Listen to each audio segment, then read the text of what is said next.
Good evening, everyone. Welcome, welcome. Welcome to Talks with Tanya. Hi. Hi, thanks for joining. Thanks for joining on this beautiful Sunday afternoon. I was feeling a little bit of cool weather out there even today. I think fall is almost here. Fall is almost here for us. Now, you know what I'm doing. I have to check over here to make sure that we are live everywhere we need to be. All right. Thank you. Thank you. Thank you for joining me this evening, everyone. Hi. Thanks for joining. Great. I know. I was I was I was taking a little vacation. Yes, I could do that. Took a little vacation and I am back ready to kick off for the uh, for the rest of the year. Thanks so very much for joining me. For those of you who don't know me, my name is Tanya Bain, and I am your host here and producer of Talks with Tanya.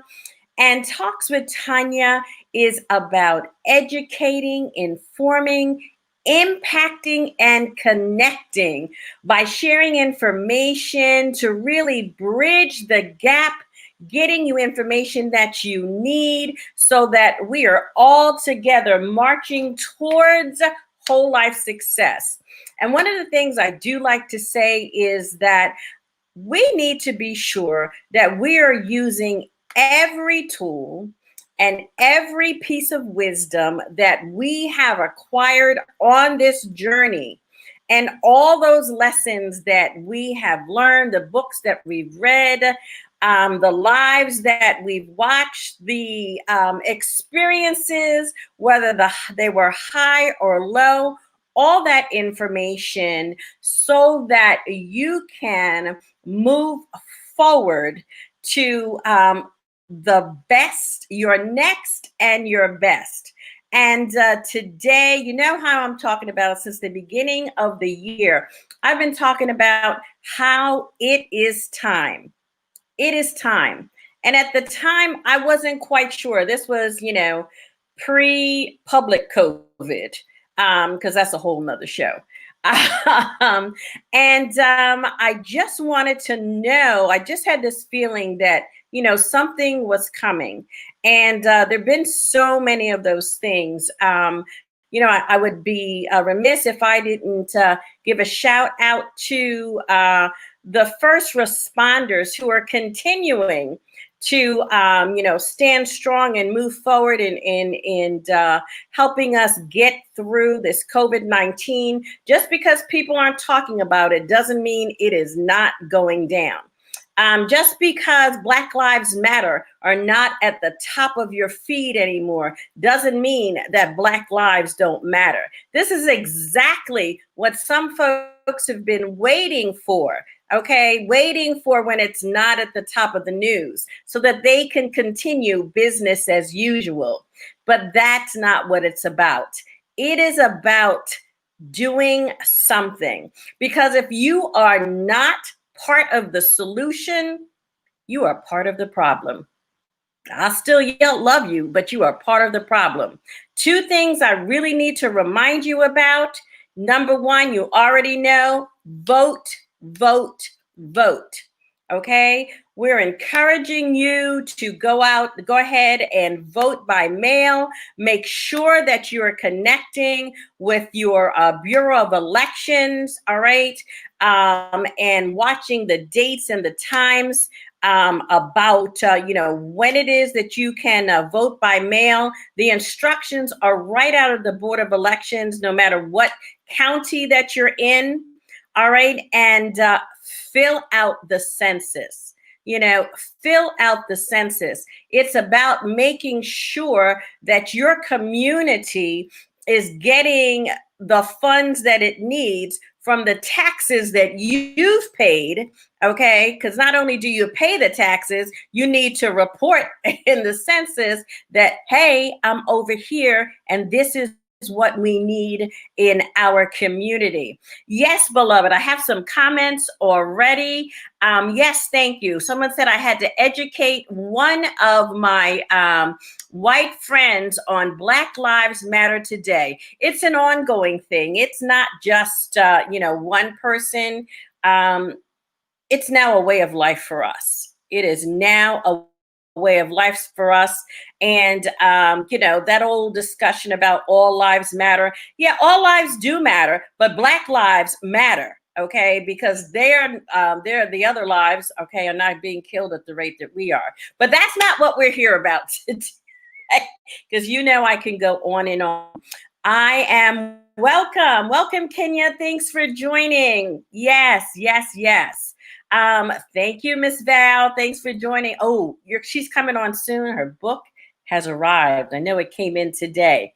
But I do want to take the opportunity to bring on today's guest.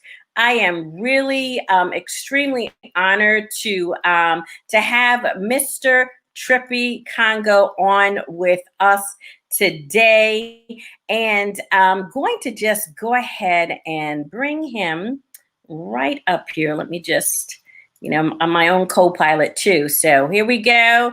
Mr. Congo coming up on the floor. Hi, Mr. Congo. How are you? I'm okay. How you doing, Tanya? Thanks for having me. Awesome. I'm really honored. I really appreciate you taking the time to come and share a little bit on Talks with Tanya. You heard what we do here. It's about educating and informing. And I would be remiss if I didn't take the opportunity to introduce the world of Talks with Tanya to you. And especially in a day like today, in the climate that we find ourselves, it's so important to have leaders like you, okay, who are standing up and speaking up for us. But let me just share briefly a little bit about you. Mr. Ernest Trippi Congo is stepping up, I'm going to say again, to help us with restoring integrity through effective leadership. We could talk about integrity all day and night, and how about we don't see it that often. But I do want to let you know that he is running for Wilmington City Council President. Okay, crucial office in a time like this. Trippi believes that Wilmington's leadership really needs to focus on some key areas: workforce development, employment and housing, education, public safety, and the overall health and wellness of Wilmington's residents and business and city employees. Yes. Trippi was reelected in November 2016 as the city council member from the 2nd District. He is one of those rare breeds among us. He is a native Wilmingtonian. For those of us who have been in Delaware from someplace else a long time, we don't find very many native Wilmingtonians that are still here. He is a graduate of the illustrious Delaware State University, where he received his Bachelor of Science degree in Business Administration.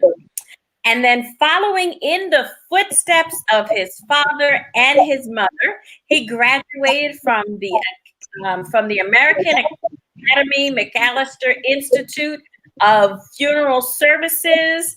And after passing national boards, he moved into the role of running the family funeral business. Trippi has been recognized by the News Journal for his Student of the Week Youth Motivational Program. I love that. He is a past board member of the Delaware Adolescent Program Program Inc., DAPI, which supports and educates pregnant teens and their families. He's also a member of the Beautiful Gate Outreach Center, and he has a host of local memberships, where he just stands strong in our community. So welcome, Trippi, to Talks with Tanya. Thank you, Tanya. I mean, I don't know what else to say now. But no, it's great. It's great being here, and I thank you for everything that you're doing for our community and just for inspiring people. I was just back in the green room, just listening to your opening, and I was just like, wow, this is what we really need. I mean, I know we need people in leadership positions, but I mean, what you're doing on an everyday basis is touching lives and helping people to be, become more positive and have faith in themselves is awesome. And I think that it goes far above and beyond what any elected official could ever do. So keep up the great work. Well, I am honored to stand alongside of you. We are in a crucial time. We look at, you can look at it globally, okay, and it looks so large, right? Yes. And then we look at it nationally and we get depressed, okay? But I have on more than one occasion talked about how important it is to start locally.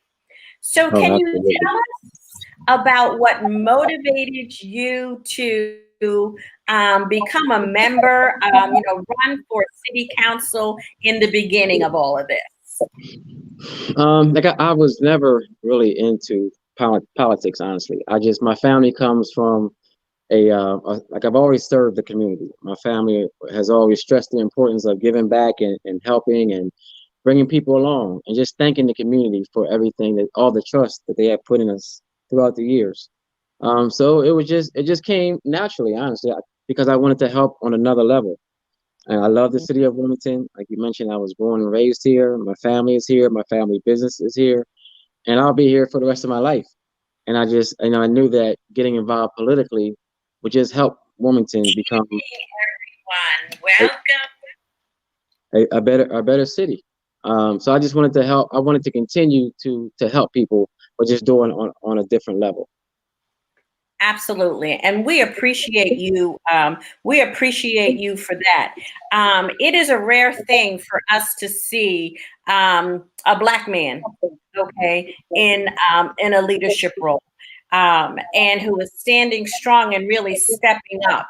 So can you tell me about why becoming a Wilmington City Council President is so important to you? It's extremely important because over the last 4 years, our leadership just wasn't going in the direction that council wanted and nor that the community wanted. That there's been a lot of contention and we were seen as being very dysfunctional. And I want to fix that. And I want to bring back unity to council.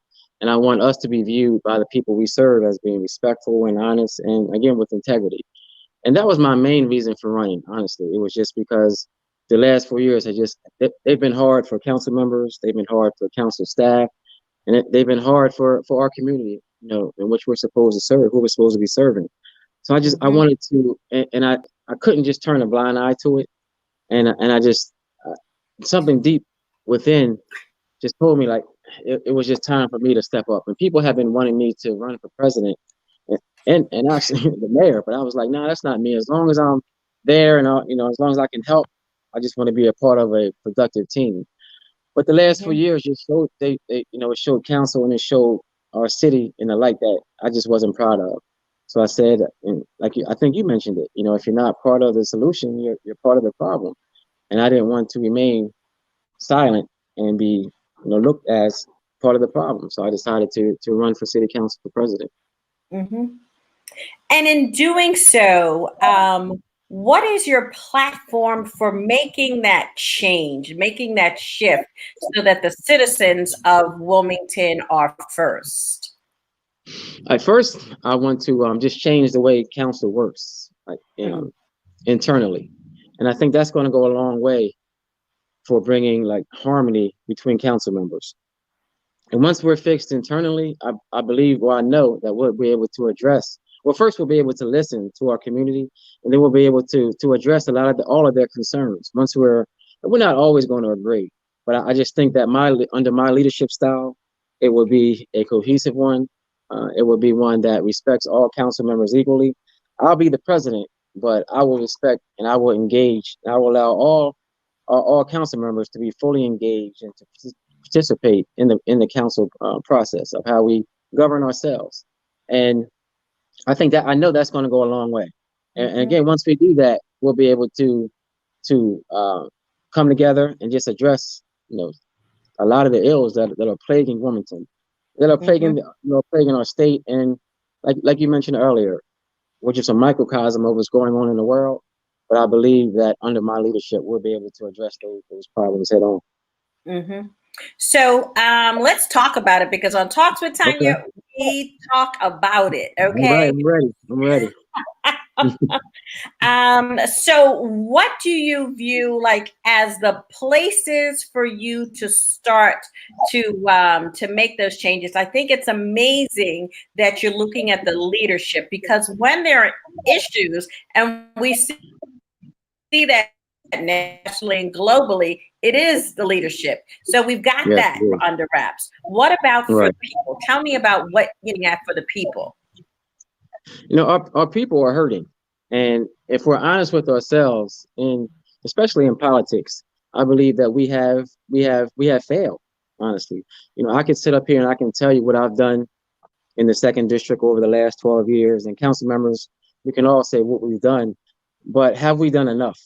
And are we still having the same discussions and the same conversations that we've had for decades? And I believe that we are. So I know that it's time to really aggressively and proactively address some of the ills of Wilmington. Public education is one of my passions.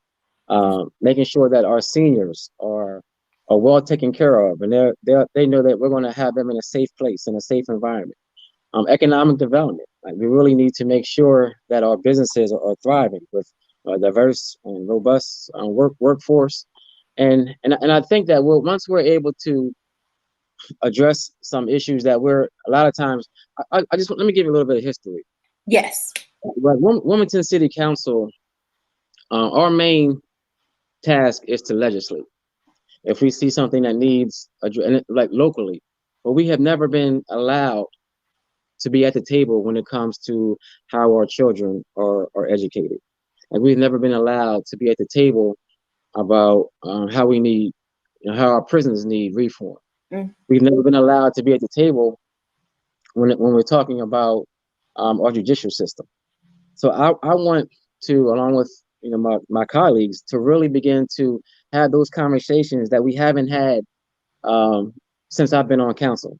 We've always kind of accepted the role that that's a state issue, or that's a county issue. But I want to address, because I think that we're in a moment right now where we actually are letting our community and letting our people lead the way and tell us, kind of giving us our marching orders. And I think it's important to capture this momentum and really start to just have a conversation that will eventually cure so many of our ills in Wilmington. I think that's important. One of our comments from, hey, Val Mandisa Carisi, she said, it's great to see someone who looks like me making a change in government, and she wishes you great success. And we have a couple of questions. So yes, okay. A couple of questions. Okay. From Diane Blackwell. Hey, Diane. She says, Wilmington has done a great job with revitalization.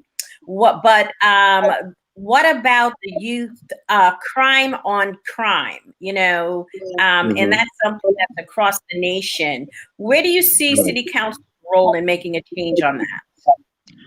I think first we have to realize that we can't legislate our way out of crime, and we can't police our way out of crime. We really have to take a look at like the core reasons of crime. And a lot of time that's poverty. So we really have to address poverty. So many times our community just wants more police officers. But that's like that. The police department can't change someone's mentality. Crime usually is a method of survival. So we have to begin to develop a workforce. We have to begin to develop children who are educated to the maximum capacity. And it's not a quick fix. And I know that that's what people want to hear, but that's just not my style. I'm not going to tell you what you want to hear. I'm going to tell you what I believe. I'm going to listen to you, but I'm also going to tell you what I believe are just the core symptoms, the core reasons behind like the symptoms of crime. Like children don't want to grow up. They don't aspire to be criminals. Sometimes because of the broken family structure, because of our broken school systems, because of our broken neighborhoods, they're forced into crime. And I believe that we just have to take a look at how we're educating and how we're, keeping and obtaining our neighborhoods. And I believe that will eventually, I know that will eventually decrease crime, but it's not the police, unfortunately. Police play a key role, but I think that's an unfair burden to place on a police department that they have to eliminate crime, because it's impossible. And if they could, I think they would have done it by now. But we're looking for the quick fix instead of looking at some of the fundamental issues that are causing the crime. Right. So from a local perspective, how do you do that? What are the elements that help us address those the root cause, as we would say in corporate America, Right. of those issues? We have to be able to collaborate. Like council can't do it alone. Government can't do it alone. We have to be able to listen to our communities. Everybody has to be on the same page. Like council could have our own reasons, but unless we're listening to the community, I think we're just kind of spinning our tires. The community has to be involved. The business community has to be involved, and government has to be involved. And no one sector can't do it alone. So I just think that we have to come, first of all, I think we have to be, humble ourselves and realize that we haven't done what we're supposed to have done. And that'll go a long way, because again, I think especially in government, everybody always wants to get reelected. So all we do is kind of, try to uplift ourselves and make the public believe why we should be reelected. But that hasn't worked. So we really just have to, again, just humble ourselves and have open and honest conversations to educating our children, to creating a workforce that is going to be capable of growing our city. Our businesses are vital, and if we're not preparing our young adults to move into our workforce, I think that we're missing the point.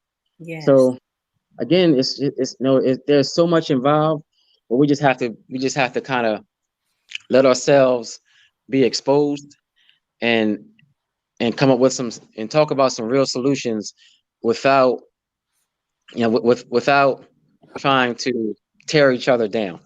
Right. Like whether it's council, whether it's the administration, the mayor, whether it's our state legislation, we always try to kind of pass the buck or say it's their fault. It's not our fault. But together we have to really come up with some solutions. And until we do that, I just don't see how we can move Wilmington forward. So what I hear you very clearly saying is that let's change the focus, right, about whose fault it is, right, and put that energy into solutions. Right. We always talk about, like, it's kind of a buzzword to always talk about reform, but we never talk about political reform. We need political reform in the city of Wilmington, and once I'm council president, I'm gonna along with my council members, like we're gonna push that envelope. And I just know that's the way that I think that's the direction that we need to go. It's like looking at ourselves first, and Yes. from a leadership position, what is our part in this? Right. Right. Looking at what is our part in this. And I think When you're out in the community, yes. go ahead. No, our greatest part is again listening. I think so many times we get caught up in what we think. Like, I might be wrong. I don't have all the answers, but I do know that what we're doing right now isn't working. So I think we just have to, pivot and do things a lot differently. So from the position of president of city council, can you give us an idea, of the, I guess, the areas that you want to target in order to make some of those changes? Yes, that's a great question. Probably the one that I always talk about first is public education. Anybody who knows me knows my family, and just kind of just knows, especially just knows me, knows that I am an education advocate, and I believe that so many of our ills can be solved through education. And when I say that, I mean a public education system that will teach our children how to love each other, and teach our children how to handle their finances, and teach our children how important their credit is, and teach our children about home ownership and how that builds generational wealth, and teach our children about how to love your neighbors and how to love strangers. We really have to look at the curriculum and change it. And this has to start at kindergarten, maybe even daycare, so that we're bringing up young adults and we're bringing up children and adults who just know how to take care of ourselves and how to take care of our families and how to take care of each other. We have to really address our family structure, and we have to talk about the importance of fatherhood. And these conversations aren't always easy, but as leaders, it doesn't always have to be political. To me, we have to talk about politics, but some of it is just about being human and how we're all connected, and that just has to be ingrained in us, and from first grade to 12th grade, and we'll I think we'll just develop people, not only a workforce, but we'll develop a better people and a better population. After education, because I just think that so much leads from comes from education. I think crime will be reduced. Our business community will be enhanced because we're preparing a workforce that is ready and that is ready to take on tomorrow's challenges. And again, we have to make sure that we're taking care of our seniors. I was chair of the Health, Aging, and Disability committee. And through that, I was able to engage our senior population, and they had a lot of concerns about we have several senior high rises in Wilmington, and none of them are owned by the City of Wilmington. A lot of them most of them are privately owned. Some of them are owned by the Wilmington Housing Authority. But throughout the city, there was one common theme, is that the seniors didn't feel safe. They didn't feel respected, and they didn't feel valued. So I was able to let them come to a public meeting, and they just talked about whatever was on their mind. That's the first time that had ever happened in city council. And through those conversations, now one of the high rises, they are investing $9.5 million into renovating that high rise, into upgrading the facilities and to providing security. And one of the common themes is the elevators were never working. Pretty much whatever high rise you went to, the elevators were, seniors were getting stuck on them. So they didn't feel safe. They would rather walk up or down 10 floors. Sometimes they couldn't. They just had to remain in their rooms because the elevators weren't working, and they didn't feel safe. So, I mean, like, council couldn't directly fix that problem, but we addressed it. We allowed the seniors to bring attention to it. So the powers that be, they heard us. And now, I'm just proud to say that I was able to be a part of that change. And a lot of what I talk about is, I think, just council giving the community a voice, so that they're not silenced, and that those who can make the changes are aware that, we're not going to be silent, because silence, sometimes silence means acceptance. So a part of us is just letting our community have a voice. Absolutely, because if you're not being listened to, then Right. you're less likely to be part of the solution. And Hmm. that's where we become complacent. Right. That's how we become complacent. I hear you talking about partnerships. I Hmm. remember Wilmington that was, a thriving place for business. You Hmm. know, um, as a small business person, what do you see as the role of city council and businesses in the movement forward for Wilmington? Yes, thank you. I think it's critical that city council, like you said, does have relationships with different nonprofits, with different organizations who are preparing a workforce for our business community. Our business community is vital to the survival and to the success of Wilmington. Without businesses, there is no Wilmington. So that's critical. Uh, but those businesses have to sometimes reinvest into our communities, and our communities have to patronize those businesses. It's critical that we as Wilmingtonians know how important it is to patronize and to support our local business community. Of course, we want to go to the malls. Of course, we want to go to Philadelphia and Jersey and DC, but it's important that we spend money right here at home, and through those relationships, and through recognizing how we're important to businesses and businesses are important to the community. I think that we both win. And through council supporting those nonprofits and different organizations that will prepare our workforce, I think that the businesses win, our communities win, and the city of Wilmington wins. Mhm. It seems to have been an ongoing thing, and you're absolutely right. I remember, I used to work downtown in Wilmington at Ninth and Tatnall.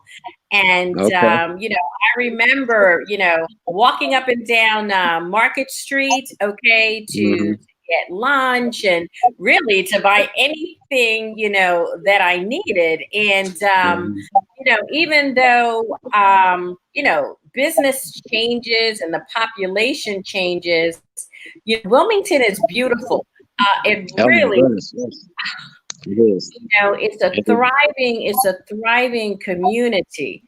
Um, when you talk about, growing the businesses, and having that kind of partnership, what role does city council have in terms of like urban planning and so forth?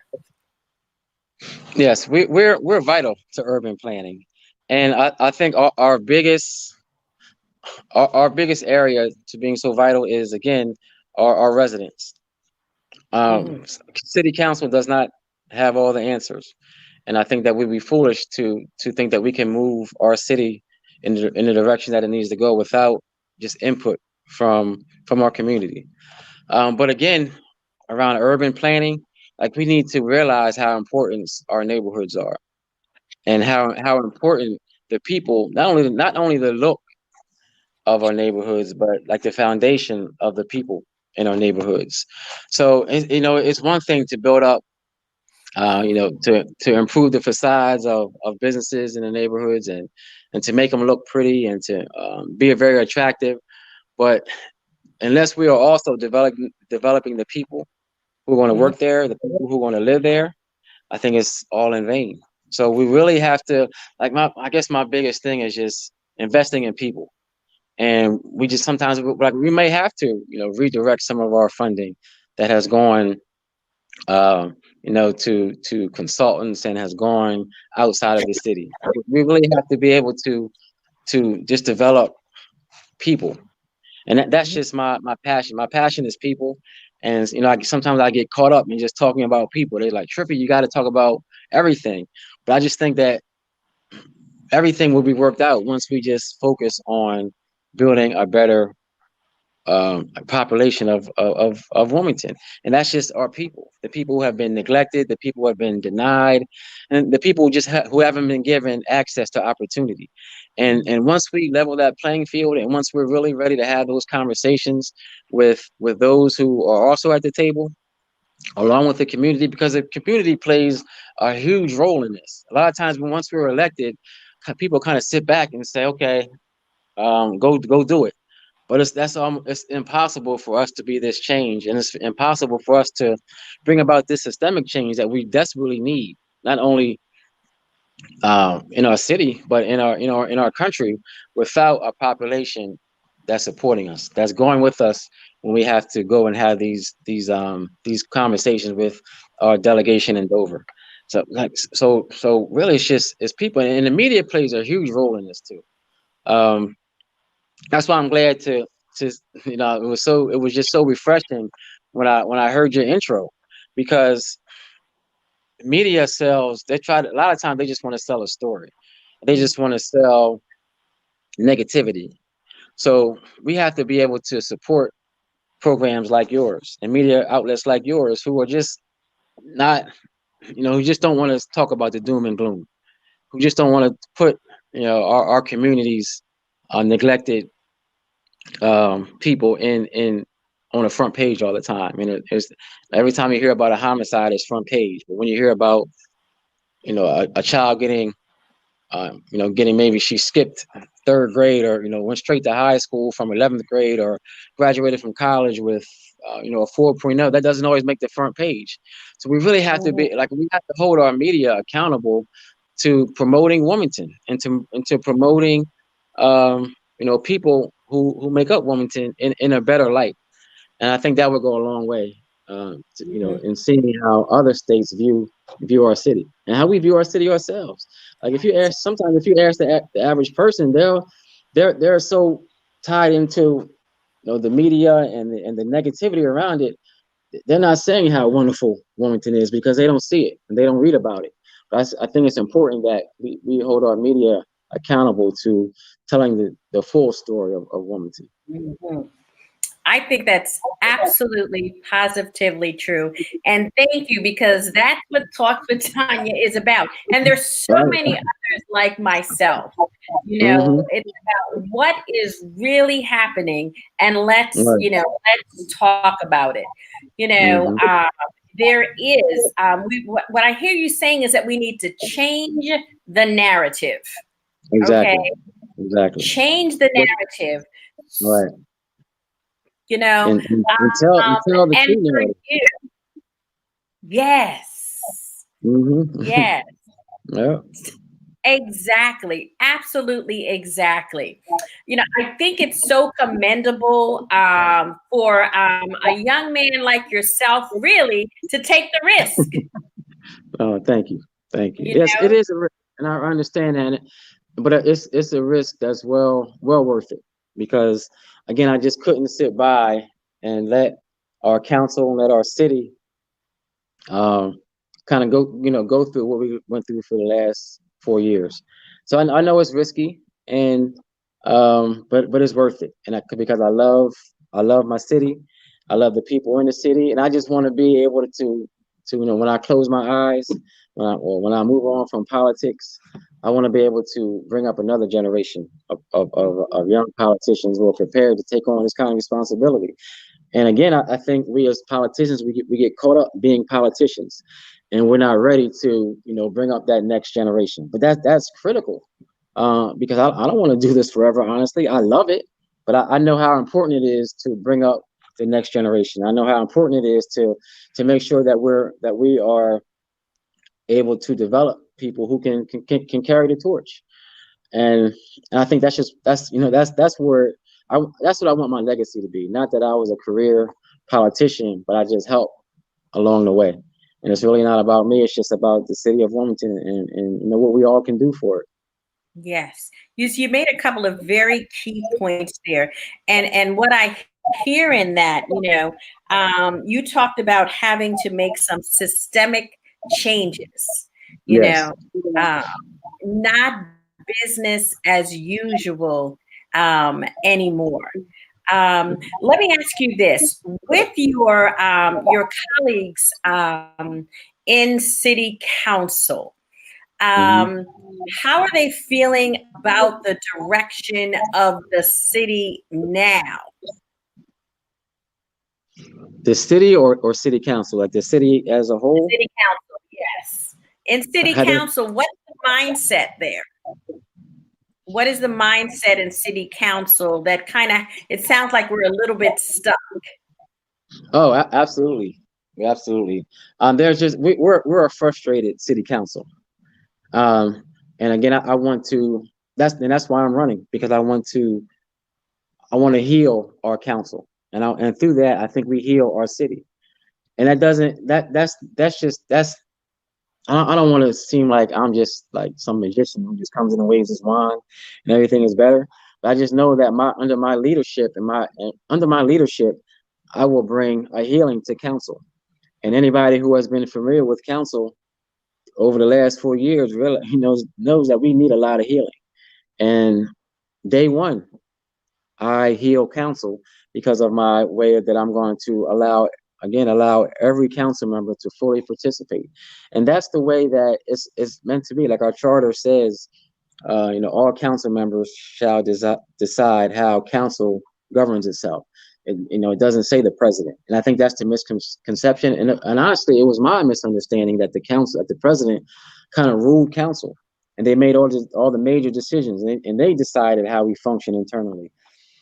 But when I learned the charter better, and I learned that all council is supposed to have a say in it, and once we were denied that that power, and that not and denied our given rights, we became a frustrated council, and and through that, it just seemed like all we did was argue.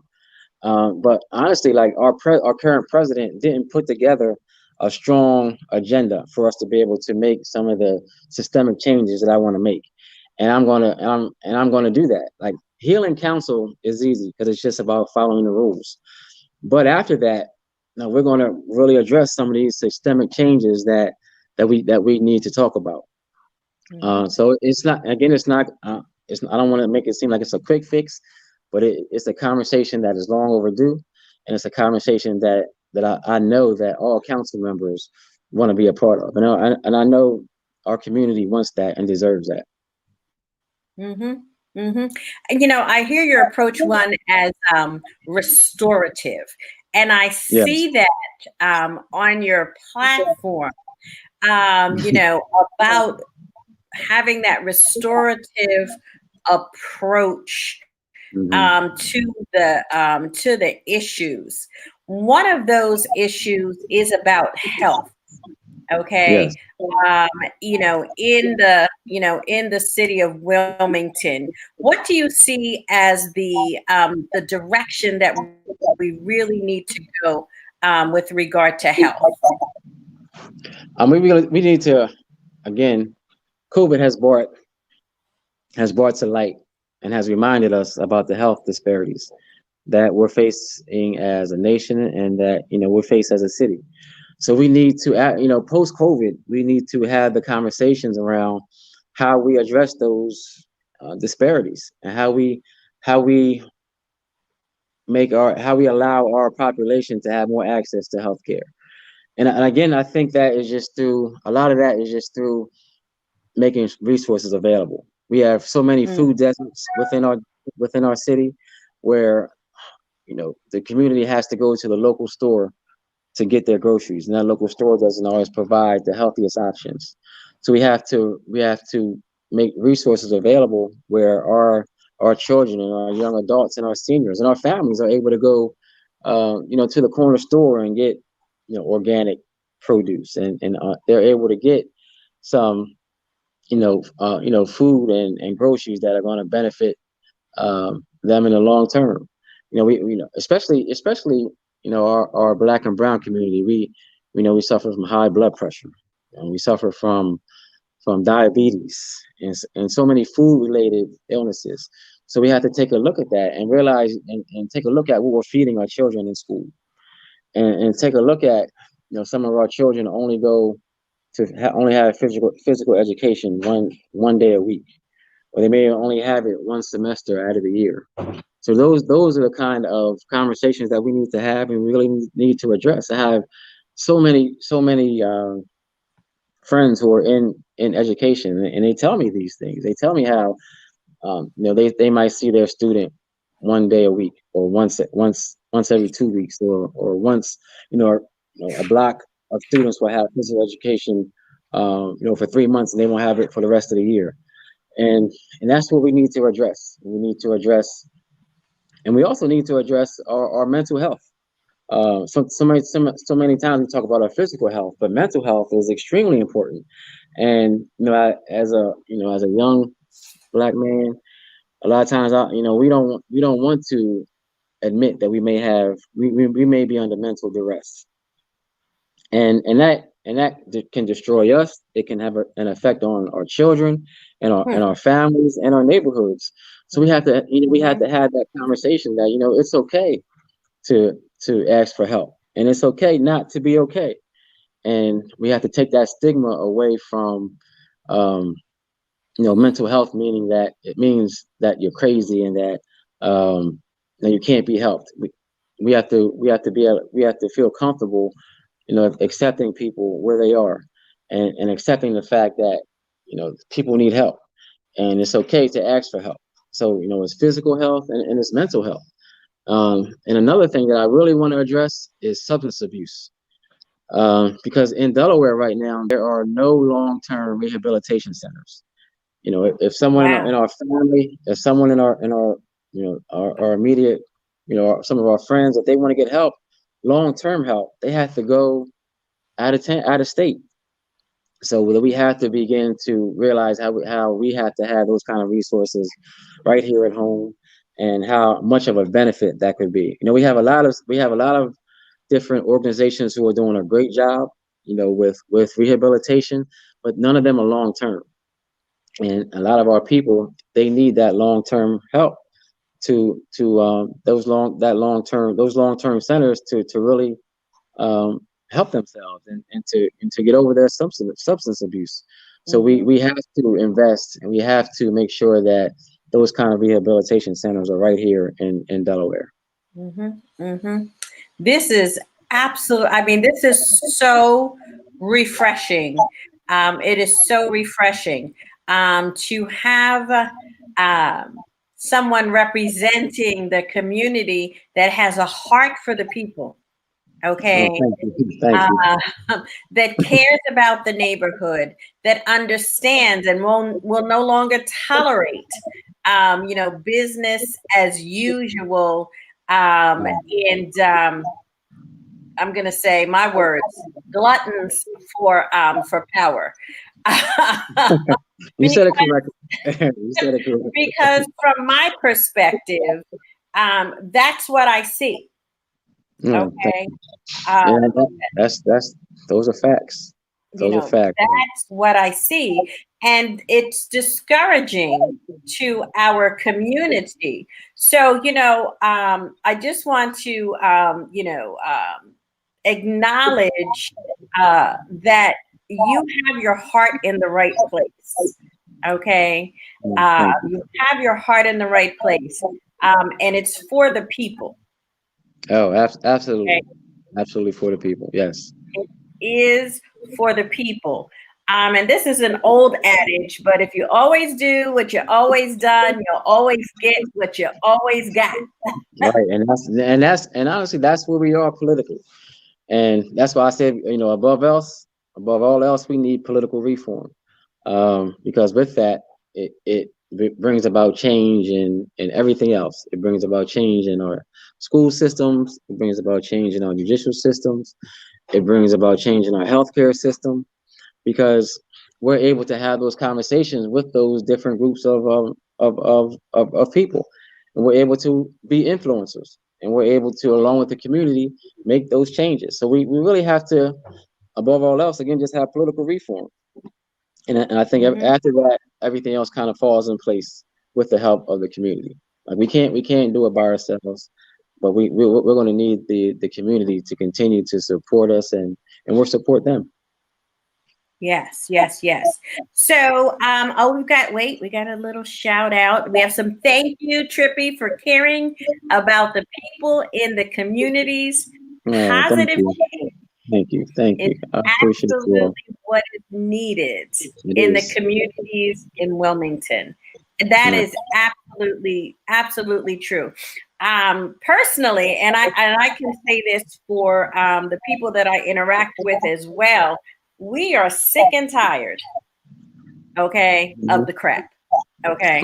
And that's what, and we have to take advantage of how you're feeling, and that's how Wilmington is feeling. That's how this country is feeling. That we're sick and tired of it. We have to go about it in a way that is constructive, that is nonviolent, but that is going to be steadfast, and it's not going to take no for an answer. So Right. I want to be a part of that. When we had the local protests here in Wilmington, I was right there with them. Things kind of went to the left.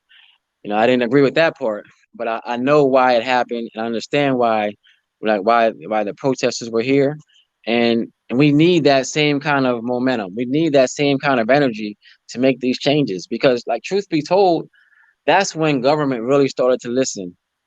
When, Yeah. like, locally was when when people here protested. And again, I don't agree with the destruction of the property part, but those organization and that momentum and that resistance to the system that you just talked about, it opened up our local government's ears. So we have to, like, it's just imperative. It's imperative that we continue, and that you compete. That's why I was saying how important it is for the community to still have that same kind of energy, positive energy, like you just mentioned. And like once that community tells us that they're still ready to push forward, we're right on side.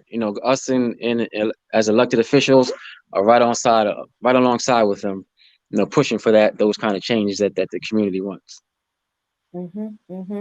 So when you're talking about that, one of the questions is,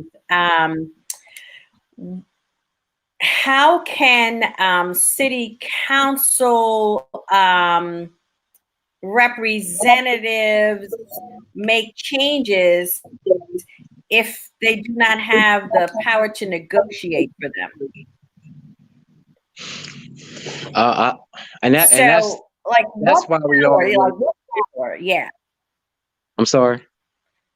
Go ahead. And that's. Go ahead. I believe that's almost intentional, because why would government even be set up in a way where those of us on council and those of us who have direct relationships with the community, and we're known as the part of government with our boots on the ground. Like, why would we as a governing body not be able to have that kind of influence on how our children are raised, on how our incarcerated population is treated inside and outside? Like, why wouldn't we? And that's where we are now. But again, I think the question was how. The answer is with the community, because right now we can, as a council, we can send something to the state legislation and say, can you guys do this? They can say yes or no, or they can say yes and it'll take another 20 years, or they can say no, because they don't have the same type of relationship. They don't.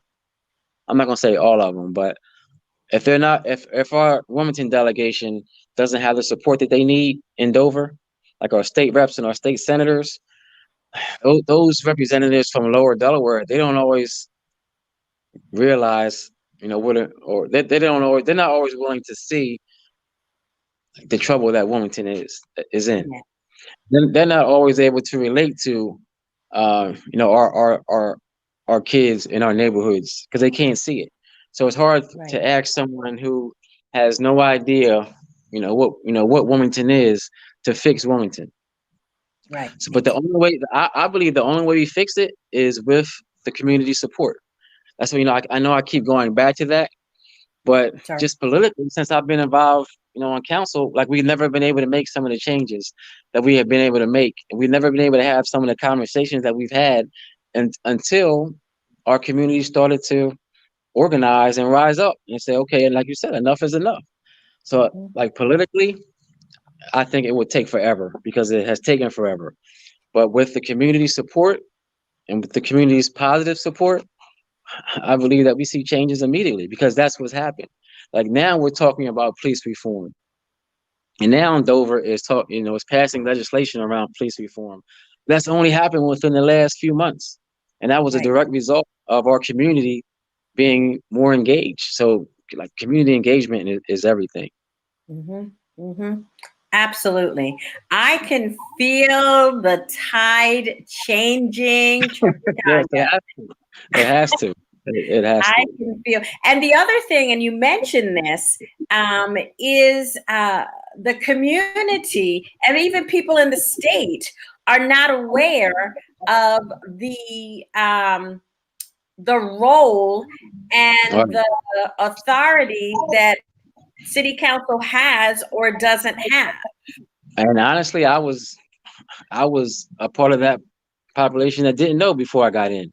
Like when I first ran, I was like, yeah, we're gonna change our schools. We're gonna change our prison system. Like I thought that we could do it through council, but I just thought that council members just hadn't done it.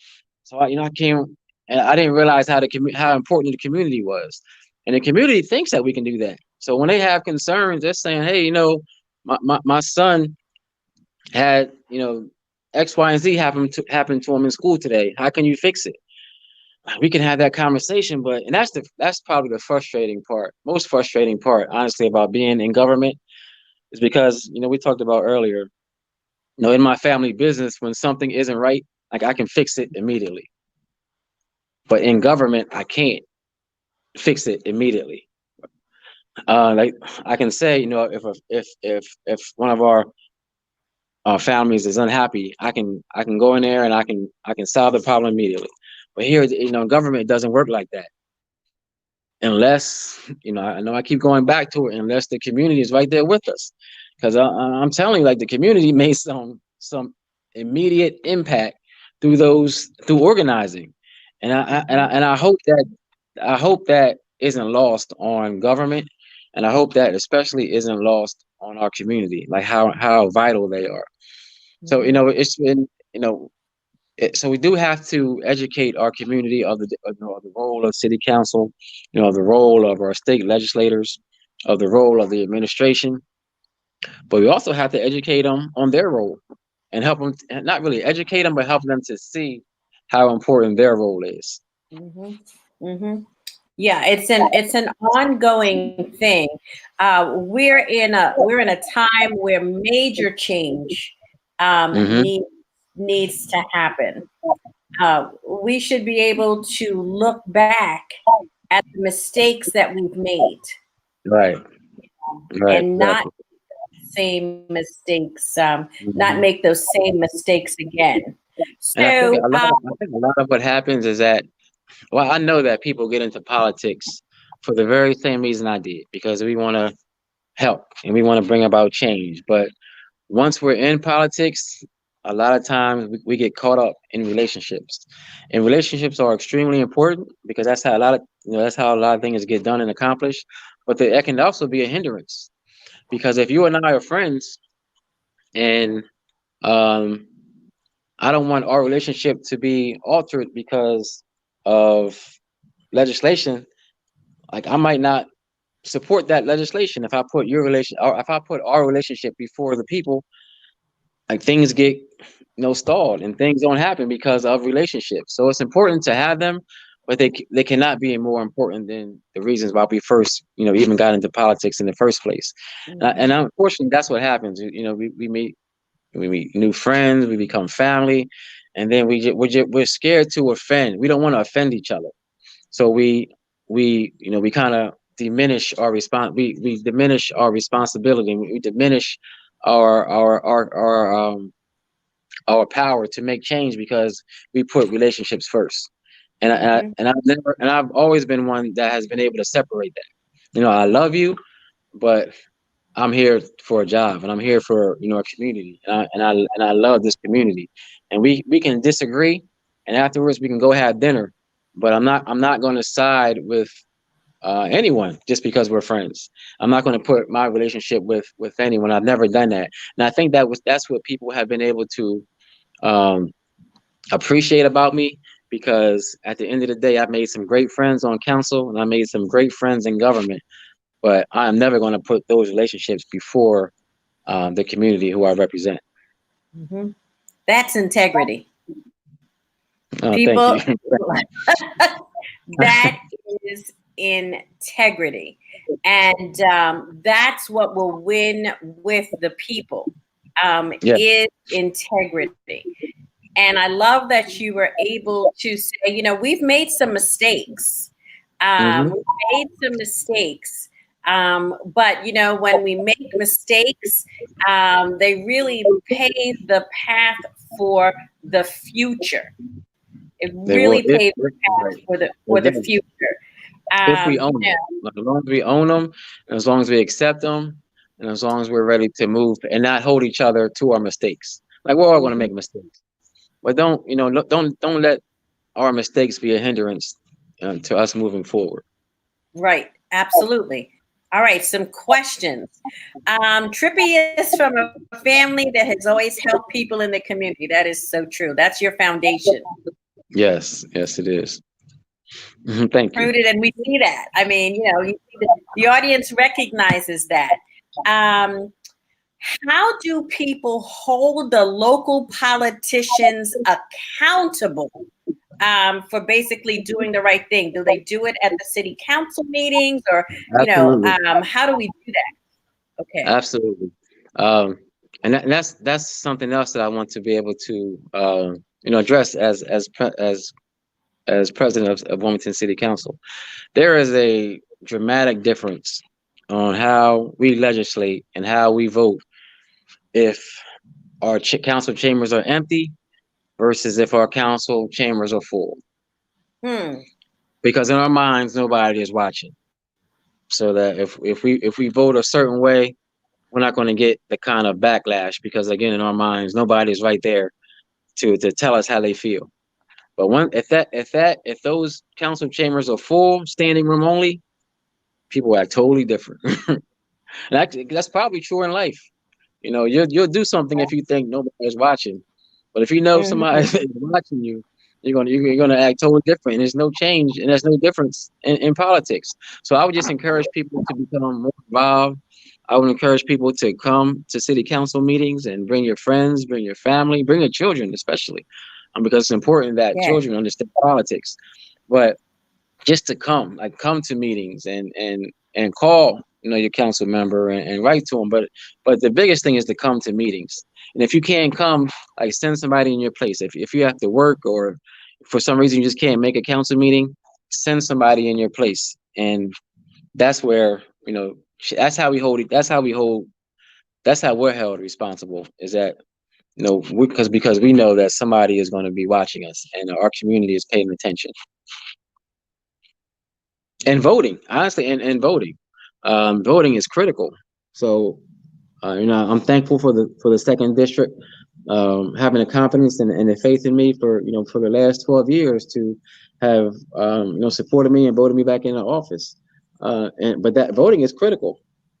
So if a Yeah. council member isn't standing, isn't upholding the community, and isn't upholding what they said they want to do, it's imperative that we vote them out, or that we keep them on if they are doing this, things that they say we're going to do. So voting, but again, that's only every 4 years. But we don't want to wait until election time. We want to hold those. We want to hold. We need to be held accountable at every meeting, and the way that we're held accountable is through the community engaging and being at those meetings. Mhm. Yes. Another old adage. You need to inspect what you expect. Yes, yes, ma'am. Yes, so true. So true. Yes, Yep. when you know things, it's just like as a It's little honest. kid. Yes. Yep. And I just can't. I don't think I can I don't think I can communicate how important that is, because I've seen it. Like I've seen it over the last 12 years, how council and government just acts differently when people are in the room versus when they're not. It's a totally different atmosphere. So is there a regular calendar of when city council meets? Yes. Okay. Yeah, we have our official county meetings on the first and the third Thursdays of every month.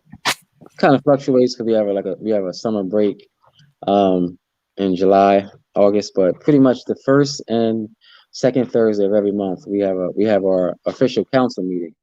But then throughout the month we have our committee meetings, which are also extremely important because that's where we really discuss and the community has a chance to give their input at the committee meetings. And those are there are 5 committees in council. So those committees meet every month just to discuss legislation. So and all of our meetings are always open to the public. They're always televised. Well, right now, because of COVID, everything is through Zoom. But post COVID, and even now, you can participate through Zoom. But post COVID, you'll be able to come to to our council chambers and be a part of our city council meetings. You can go to our committee meeting room and still be a part of discussing legislation that we vote on once we get to our official council meetings. So both are open. Both are you're able to participate in both of them. So it's important that, again, if you can't come, like, send somebody on your behalf who knows how to bring up, communicate your expectations from us on council.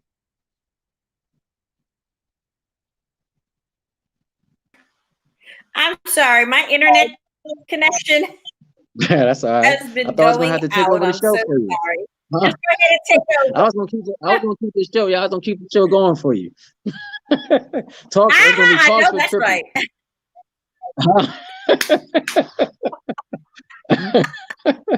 And that's all right with me. as it should be. As it should be. So, Trippi, how can we help you? How can we help you now? Voting is the most important thing that we all can do. That you can how you can help me. Our primary elections are on September 15th, so it's important that you vote.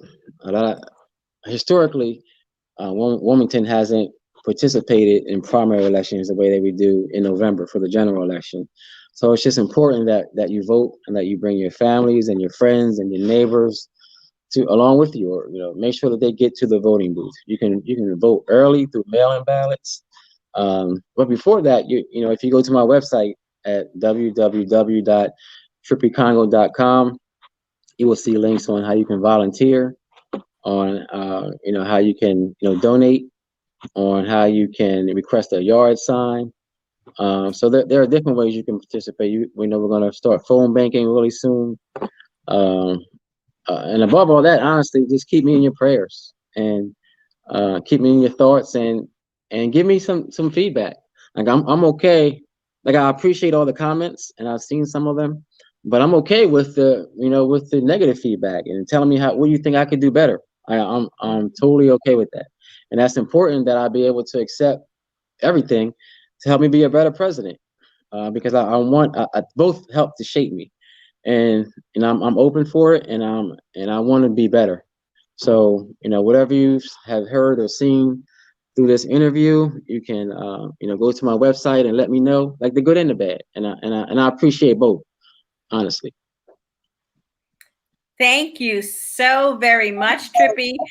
All right, and don't go away. Everyone, we want to go to www.trippicongo.com. It's going to be posted also on my Facebook page. I have to give a shout out to my cohorts at Advocacy Works, retired Senator Connie Johnson from the state of Oklahoma. You have a lot of people, okay, in your corner. She's all about bringing out the vote and has shared a lot of that information with us as well. To my friends at Hustle Slay launch, a women's business group. They're on here as well, for my friends at Jewel as well. So we've got a whole bunch of folks. You can go to www.trippicongo.com, and even if you're not from the city of Wilmington, you can volunteer to do the phone bank, what I'll be doing. You can also donate, right? Yes, ma'am. Okay, you can make a donation so that you're making a difference, not only in your neck of the woods, okay, but here. We need your support, okay? Trippi Congo needs to be duplicated by the hundreds of thousands. No, that part. But thank you. I appreciate that. I appreciate that, Tanya. Yes. Your level of integrity. As does your platform. So, like, we need more of what you're doing, honestly. Absolutely, positively. Thank you so very much for joining us on Talks with Tanya. To my friends out there, thank you so much for joining me, for your comments. And we will be back again on Talks with Tanya on, on Saturday, September, whatever, the 6th, I think it is. But I'll be back on Saturday at 11 a.m. and also Sundays at 8 p.m. Make sure you stay tuned. Mr. Congo, you were the first gentleman on Talks with Tanya. Oh, wow. Thank you. Up until today, yes, up until today, you have, what did it say? You've broken this glass ceiling. Thank you. Yes, open the glass ceiling for the men. And in September, I have I'm continuing with that theme. So we're going to have a mix of gentlemen that are going to be on sharing some important information, so that we can be more informed. We can take action. And more important than anything, we can be part of the solution. Thank you again. All the best to you, Mr. Congo, to my audience and everyone. Remember, stay inspired.